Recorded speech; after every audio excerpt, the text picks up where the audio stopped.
Bismillahir Rahmanir Rahim. Assalamu alaikum wa rahmatullahi wa barakatuhu, and welcome to another episode of In His Own Words. In this program, we look at the books of the Promised Messiah ﷺ, and we delve into, or try to delve into, the deeper meanings of what Hazrat Mirza Ghulam Ahmad Sahib, may peace and blessings of Allah be upon him, has written in his books in light of his very own words. Like I said, we've been discussing various books, and we've been reiterating this fact that you can go and read these books for yourselves, because what we mentioned in this program is only a gist of what has been mentioned by Hazur alayhi salam himself. We recommend that you do go back, read these books. You can purchase them from wherever the Jamaat is established throughout the world.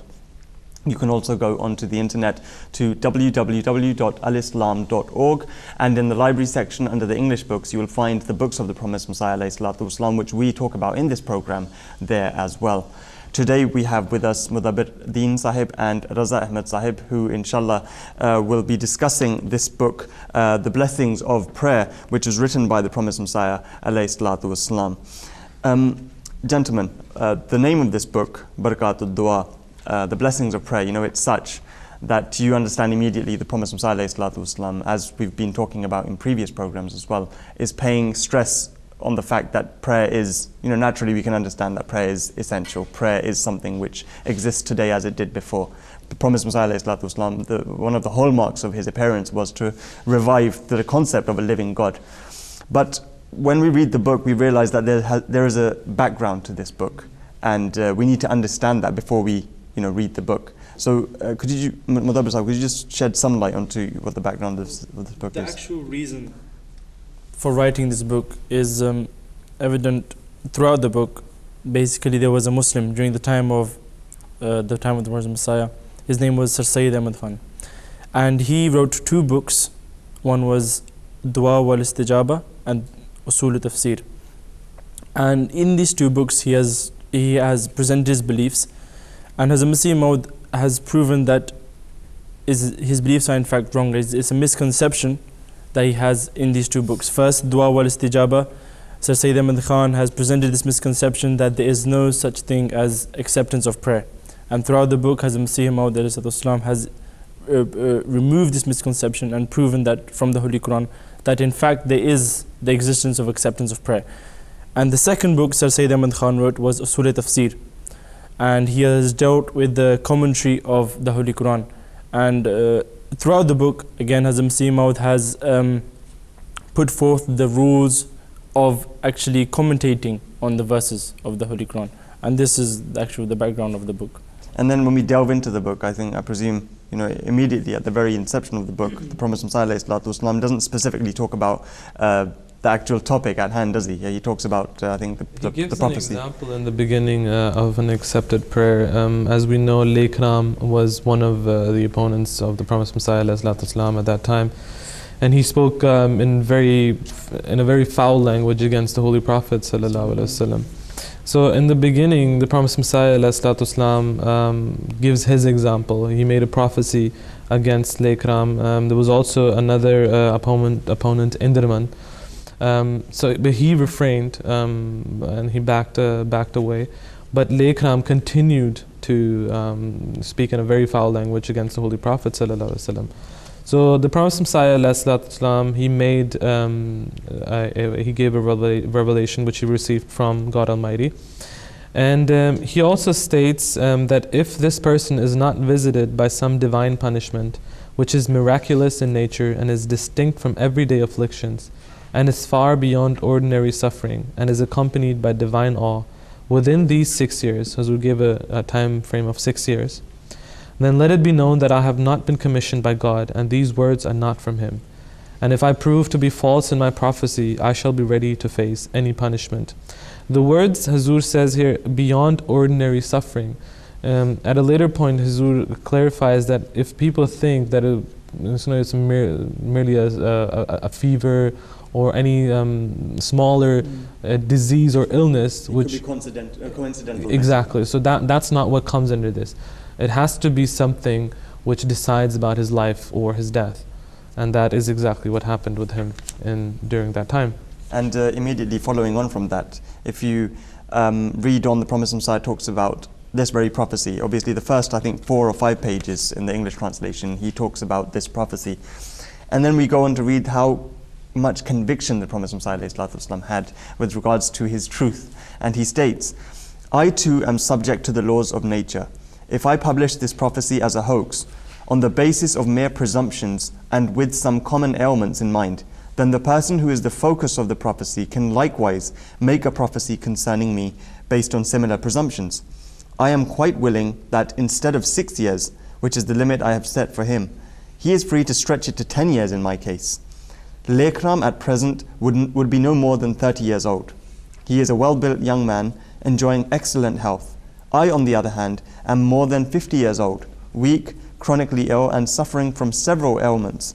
Nonetheless, the contest will make amply clear as to which is the word of a mortal being and which is the word of God Almighty. So the Promised Messiah, draws the very blatant comparison that he is a fit young man of probably 30 years old. I, on the other hand, the Prophet ﷺ is saying that, I'm above the age of 50 and I have many illnesses, and we know about such illnesses. When we read the life of the Prophet Messiah, these illnesses were such which actually, at times hindered him almost in the works that he had to do. For instance, he had diabetes, and that was something which, obviously you can imagine it did hinder him. But despite this, you said, the conviction he had. Yeah, exactly. This is the conviction that was given to him from God Almighty. Qaasid, you just mentioned this prophecy about Al-Ikram, and someone may argue that maybe the Promised Messiah had some personal grudge against Al-Ikram or something like that. So Hazrat Masih Maud removes this misconception completely. Hazrat Masih Maud states, it is wrong to imagine that I have anything personal against Al-Ikram or against anyone else for that matter. But Al-Ikram is the enemy of the truth, and he has insulted the perfect and holy one, who is the fountain of all truth. That is why God Almighty has desired to manifest throughout the world the dignity and honor of the one who he loves. Peace be on those who follow the guidance. So here Hazrat Masih Maud has actually presented the reason for making this prophecy of his death, that he has in fact insulted the pure and holy one, the Holy Prophet Muhammad sallallahu alaihi wasallam. And that was the case with every opponent of the Promised Messiah ﷺ. I think the Promised Messiah, he did not desire to do and give these prophecies, but it was because of the actions of his opponents that he was given these revelations by God Almighty, and was basically put in a situation where he had to tell the world, this is what I'm telling, and this is what's going to happen to these opponents. Because of their abusive language or because of their actions. And that was this is just a brief summary of what happened with Al-Ikram, and obviously the Promised Messiah ﷺ is talking about the prophecy which he gave regarding Al-Ikram, and this is prior to the events that took place with regards to Al-Ikram's life. If you want to go back and read this, you can read many biographies which are present on the website we told you in the beginning of the program, www.alislam.org. There you can find many biographies written on the life of the Promised Messiah, Hazrat Mirza Ghulam Ahmad Sahib alayhi salam, and you can read for yourself the happenings which took place with regards to Pandit Al-Ikram.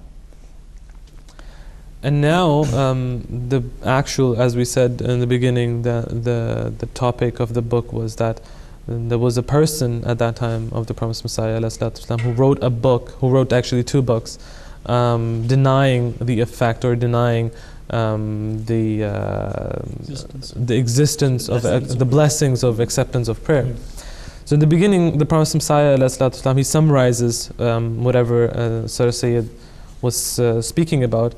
He writes, in his booklet with the above heading, Sayyid Sahib has the following to say on the subject of the acceptance of prayer. Prayer does not mean that whatever is prayed for will necessarily be granted. For if this be the meaning of acceptance of prayer, 2 difficulties would arise. First, thousands of prayers are offered with great humility and in extreme anguish, and yet the wish is not granted. This means that the prayer has not been accepted despite the fact that God has promised the acceptance of prayer. The second difficulty is that whatever is going to happen has already been determined. Likewise, that which is not going to happen has also been determined, and nothing can ever happen contrary to this determination. If the acceptance of prayer was taken to mean that whatever one asks for is granted, then the divine promise, "Ud'uni astajib lakum," will obviously not apply to the prayers which have been determined never to be granted. In view of this interpretation, the promise of the acceptance of prayer cannot be taken as a general promise, since only those requests will be granted which have already been decreed. And yet the promise of the acceptance of prayer is a general promise and admits of no exception. So these were the two main points that Sir Sayyid Sahib highlighted in his books. That one of them was that whatever is going to happen will happen. Whatever is not going to happen will not happen. Whatever is decreed that it's not going to happen. You can pray for it, you cannot pray for it. That doesn't matter. It has no effect whatsoever on the flow of things that have already been decreed by Allah Ta'ala from the first day. So the Promised Messiah is paraphrasing what he has written in his book. Yeah, exactly. And he's saying that if everything is decreed, then what's the use of prayer? This is the crux of basically what Sir Sayyid Ahmad Khan has alleged, which seemingly, if to an apparent man, that is an allegation which can be raised against Islam, but because Sir Sayyid Ahmad Khan belonged to Islam, it didn't really behove him. And especially with someone who had written tafsirs of the Quran, it didn't behove him to do such a thing, and the Promised Messiah felt it very necessary, and it is. This book actually makes sense. And this question is even valid today. People ask this question even today. Yeah.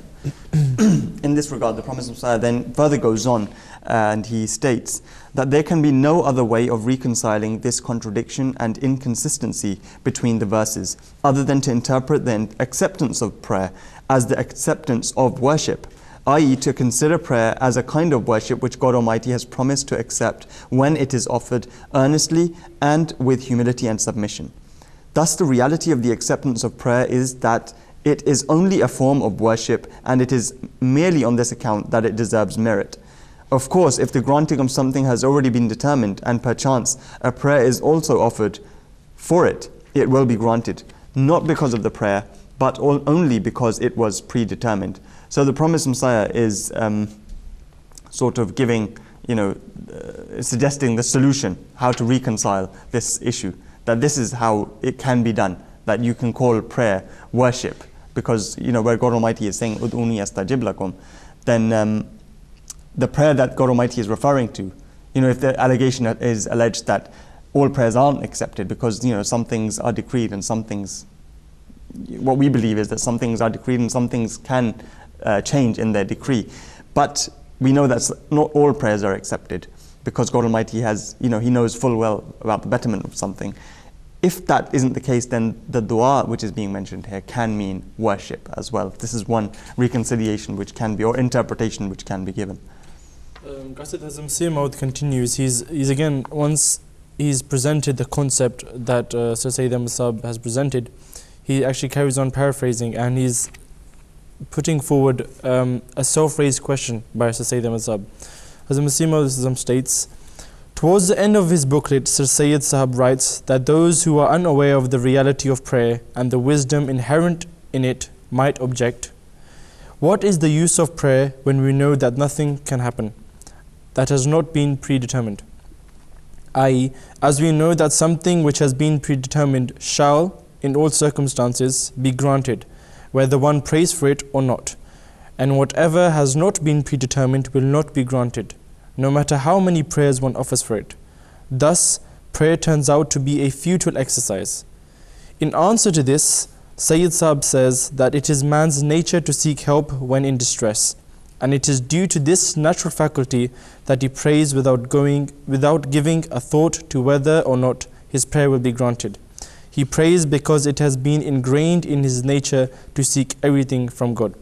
So what Sayyid Sahib is saying here, as Muin Ahmad is paraphrasing Sayyid Sahib's self-raised question, and this self-raised question Sayyid Sahib has also answered, that if this concept of the acceptance of prayer not existing, if this concept is there, then what is the point of praying?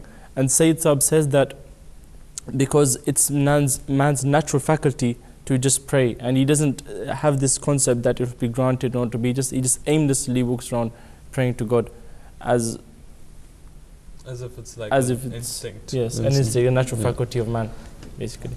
But after this, I think now Hazrat Masih Maud he mentions all these points that Sayyid Sahib raised.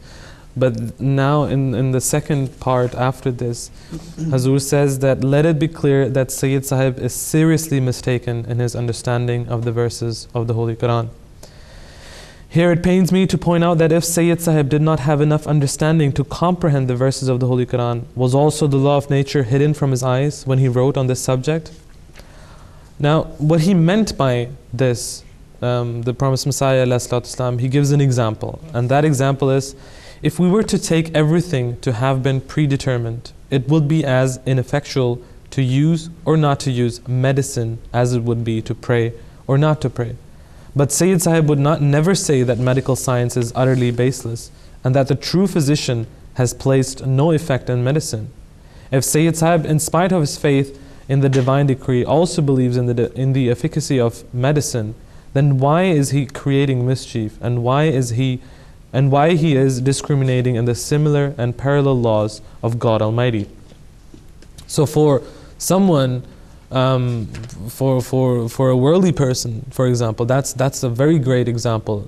I mean, if everything is going to happen the way it's already determined, why do we take precautions in our daily lives? Why do we take medicine? Why do we even go to the doctor? Why do we have doctors? There would be no point of having doctors if everything is going to happen the way Allah Ta'ala has already decreed it.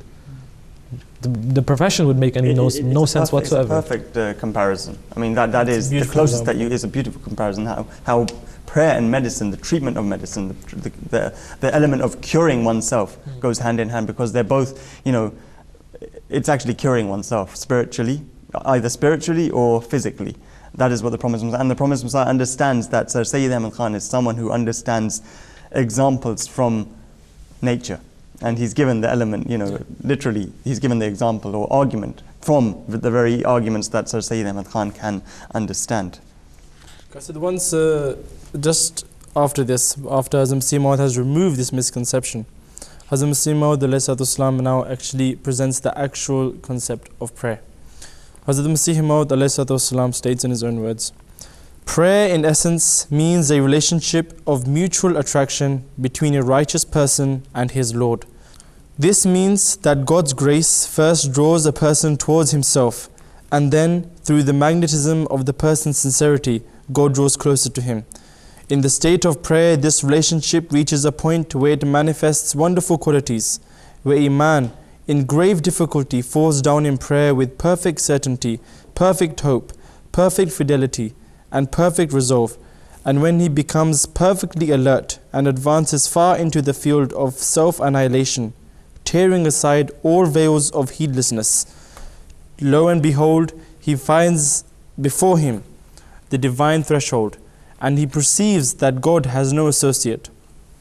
His soul then prostrates itself at the divine threshold, and the power of attraction that is invested in him draws the bounties of God Almighty towards him. It is then that the glorious God attends to the fulfillment of the desired objective and casts the effect of the prayer on all preliminary means, which in turn produce the means that are essential for the achievement of the objective. Such beautiful words as Masih Maud has explained the actual concept of prayer. It's a very concise definition of what prayer is, and it's perfect for anyone to go back and, if they want to know what prayer in essence is, the definition which the Promised Messiah, or what he understands of prayer, I think this is one of the most perfect paragraphs to actually define in his own words what prayer is. The Promised Messiah then goes on to, after having described what prayer is in essence, he gives an example. And what better example than the life of the Prophet Muhammad ﷺ, in whose subservience he himself appeared. The Promised Messiah, in his own words, he states, "Have you any notion what was the strange event that occurred in the wasteland of Arabia, when hundreds of thousands of the dead were revived within a few days, and those who had been misguided through generations exhibited divine complexion, and those who were blind began to see, and those who had been dumb began to utter words of divine wisdom. And the world underwent a revolution which no eye had seen before, and no ear had heard of. Do you know how all this came about? It was the supplications during dark nights of one who had lost himself in God, which caused a revolution in the world, and showed such wonders as could never have been expected from that unlettered and helpless one, the Holy Prophet sallallahu alaihi wasallam. Allahumma salli wa sallim wa barik alayhi wa alihi bi'adadi hammihi wa ghammihi wa huznihi li hadhihi al-ummati wa anzil alayhi anwara rahmatika ila al-abad. The translation of this prayer that the Promised Messiah has given to the Holy Prophet ﷺ is, send down thy blessings and peace, O Allah, on him and his people according to the amount of pain and anguish he felt for his ummah, and pour down upon him the light of thy mercy forever. Now, the second aspect after that is addressing those people who see that, we prayed for something but it hasn't been accepted, God has not listened to me. Addressing these kind of people, Hazur writes, if someone is in doubt because some prayers are not accepted and are apparently ineffectual, I would say that the same is also true of medicines. Have medicines closed the door of death, or is it impossible for them to fail in their purpose? And yet, can anyone deny their effect? It is true that predestination comprehends everything, but it has neither rendered the sciences useless, nor has it shown the means to be unreliable. If you reflect deeply enough, you will see that the physical and spiritual means are not outside the sphere of predestination. For instance, if a sick person's destiny is favorable, all the means for the proper remedy become available, and his physical condition happens to be such that it is ready to derive full benefit from the remedy, and the medicine also finds its mark accurately. The same principle applies to prayer. All the means and conditions for the acceptance of a prayer only become available when God wills to accept it. God Almighty has bound both the physical and spiritual order in the same chain of cause and effect. Thus, it is a gross mistake on the part of Sayyid Sahib to accept the physical order and to deny the spiritual one. So he's explaining how, again, he's drawing onto the comparison of how medicines work to an extent as do prayers. They all have the same capabilities of changing, or not the decree, but the changing the path towards which one is heading. So if one is heading towards a very serious illness, medicine has the capacity in it to alter. But it has to find its mark. That's what exactly. Saying. Yes. So if there are certain things not complete, or if there are certain things missing for the acceptance of prayer, or in this case, for the medicine to act precisely and to cure that person, and it's never going to happen. Absolutely. Jazakumullah for that. The Promised Messiah alayhi salam, carrying on with this topic, he talks about what the key is of having any prayer answered. And he talks about how at times God decrees something better for us than what we may already have asked for. So the Prophet ﷺ, he states that one should also remember that humility and anguish alone is not enough for prayer to be accepted, for it also requires righteousness, purity, truthfulness, perfect certainty, perfect love, and perfect attention. Moreover, it is also essential that the object prayed for should not be opposed to the divine scheme of things, and should not be against the welfare of the supplicant or the one on whose behalf he prays, both in this world and the hereafter. So here the Prophet ﷺ has just explained the key to having any prayer answered. It's not just that anguish is the only thing that should be there, and then that's the key of having your prayers accepted. There are so many other factors that we need to bear in mind, which the Prophet ﷺ has alluded to here. Then the Prophet ﷺ goes on to state, it often happens that although all other conditions have been fulfilled, the object prayed for happens to be against the divine scheme of things with regard to the supplicant, and no good can come of granting such a prayer. For example, if a dear child of a mother should cry and beg her to hand it a burning brand or a snake, or to feed it a poison which seems agreeable, the mother would never fulfill such a wish. Were she to do so, and even if the child were to escape with its life and were to lose one of its limbs, it would certainly grow up with a strong grievance against the foolish mother.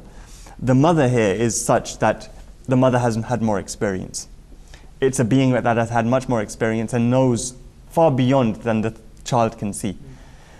God Almighty is the same. If you pray for something, no matter how good it seems to you, if He knows that it's bad for you, He's not going to give it to you, and He's being merciful. But if you wish for God Almighty to give that to you, then what's the point of believing in such a God? Then it's a catch-22 really. You don't. Then there's no point of believing in such a God who does harm to you, who causes harm to you. So the Prophet ﷺ is giving a very simplified argument, but at the same time, very few actually ponder over this very simple fact. Because as we said in the beginning of the program, there are in fact two books, and Hazrat Masih Maud now introduces the second book, which is, Hazrat Masih Maud states, in fact, Sayyid Saab's other book, Tahrir fi Usul Tafsir, stands in complete contrast to the first. In this second book, Sayyid Saab does not seem to consider predetermination to be of any importance, for he describes everything as having a permanent existence, as though all things have slipped away from the hand of God, and he now exercises no control over their transformation or alteration. As if his divinity is confined to a narrow sphere, and the manifestation of his power is something that belongs to the past, and the state in which we find things is not due to his determination. For the concept of determination requires the control of the Lord of destiny, but is an innate quality of the things themselves which cannot be changed or transformed. Obviously, characteristics over which God Almighty has no control cannot be called His destiny. On the other hand, if He does have control over them, there will always be the possibility of alteration. Thus, in the second booklet, Sayyid Saab has done away with the governance of the true Lord of destiny over all things, to the extent that in respect of their inherent qualities, he considers them to be no longer under the will of the Lord of destiny. I mean, the Promised Messiah ﷺ, now he's introducing the second book. First he was talking about Ad-Du'a wal-Istijaba, now he's talking about Tahrir fi Usul al-Tafsir. And what's interesting is that how the Promised Messiah, paraphrasing what Sir Sayyid has said, is that Sir Sayyid has seemingly sort of self-contradicted his own arguments, where first he gave so much emphasis to predetermination, but now he's suggesting that predetermination is null and void. There is no alteration in it. Obviously, that's what his main argument is, but he's suggesting that God Almighty, having created everything, has put everything out there, and that, God forbid, Allah the Almighty is dormant. He has no control over what He's created. He's created it, put it out there, and it's like, setting sail a boat that's just in the ocean, and it's just gone off, and He has no control over it now. It's that sort of thing. And the Promised Messiah ﷺ, obviously, we can understand that this is something which doesn't make sense to our own beliefs belonging to Hazrat Masih Maud Islam's Jamaat, and we know that the Promised Messiah Islam will talk about this in the coming program. Jazakumullah, gentlemen, for being with us here. Inshallah, in the coming program we'll talk about how Sir Sayyid Ahmad Khan's argument was in fact nullified by Hazrat Mirza Ghulam Ahmad Sahib ﷺ with regards to this very point which we just mentioned. And then the Promised Messiah ﷺ will go on to mention and explain in great detail the criteria of any successful commentary or tafsir of the Holy Quran. From all of us here, until next time, Assalamu alaikum wa rahmatullahi wa barakatuh.